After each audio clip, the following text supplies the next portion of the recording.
Hill here with some analysis. Matt Continetti, editor-in-chief of the Washington Free Beacon, who's done some great reporting on the WikiLeaks and some of the things coming out of this.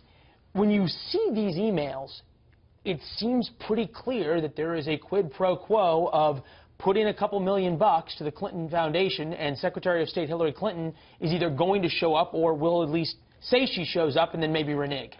Give the money and you'll get a speech, right? And what's fascinating to me, Leland, about these emails is it kind of confirms a lot of things we already knew about Hillary Clinton, right? She's a very cautious, a very calculating politician who is also very transactional.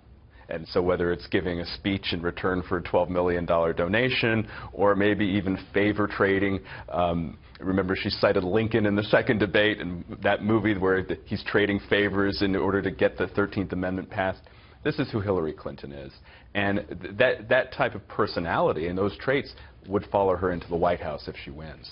One thing that's interesting, though, is that we're getting a real inside look at the Clinton campaign itself. These emails, whoever stole them, be it the Russians that the U.S. intelligence thinks or just somebody else, if you looked at almost any other campaign and really looked at sort of the underbelly of the internal machinations of it, you'd see the same petty jealousies. You'd see the same sorority house antics at some levels of, you know, this person said this mean thing about me and that mean thing about them and all these kinds of things.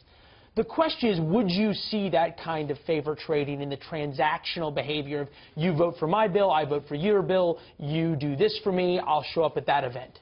Having spent over a decade in D.C., I do think you would see some of it. Probably not as explicit as in the Huma Abedin email that Molly quoted in her piece. But this is very typical of politics, I think, on both sides of the aisle. What the Clintons do and what the Hillary Clinton team does is they're a little bit more just upfront about it, and it's just much more obvious and gratuitous in some ways when the Clintons engage in it. Well, and they put a price tag on the Lincoln bedroom. They put a price tag on a lot of things. Right, there was a price tag at the Rose Law Firm, which got deals done in Arkansas. It's things that we've known about the Clintons for decades now, and it would continue if she becomes the president. You talked about the Huma Abedin emails and just how blatant, if you will, they are, and more from those emails in this latest WikiLeaks dump, continuing from what Molly was talking about of the $12 million to the Clinton Global Initiative as it related to showing up in Morocco for a speech. In November 2014, Huma Abedin writing, no matter what happens, she, meaning Hillary Clinton, will be in Morocco hosting CGI, Clinton Global Initiative, on May 5 through 7. Her presence was a condition for the Moroccans to proceed, so there is no going back on this. Now, we now know that Hillary Clinton didn't show up. Bill and Chelsea did. Also, this was after her time as Secretary of State. Does that change things? Well, one of the things it reveals is the political concerns from within the campaign about this speech, because here is the country, the Kingdom of Morocco, that had been cited by Hillary's own State Department for human rights violations and elections and such. So the campaign was very much aware, and is aware about Hillary's messes.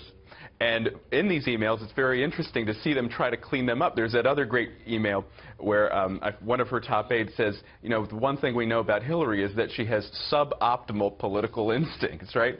So if the team knows that, it's actually, in a way, kind of heartening. Because at least they know that. Exactly. Matt, very quickly, more emails to come. How many? We have any idea how many more WikiLeaks dumps there are? I think the only person who knows that is Julian Assange in the Ecuador. He's a little tough. He's a little tough to get a hold of these days. Now that they cut out his internet. Cut out his internet. Who knows? All right, Matt Continetti, when the WikiLeaks dumps do come out, we know you guys will be going through them. Bring it to us as it happens. Thank you. Thanks, Matt.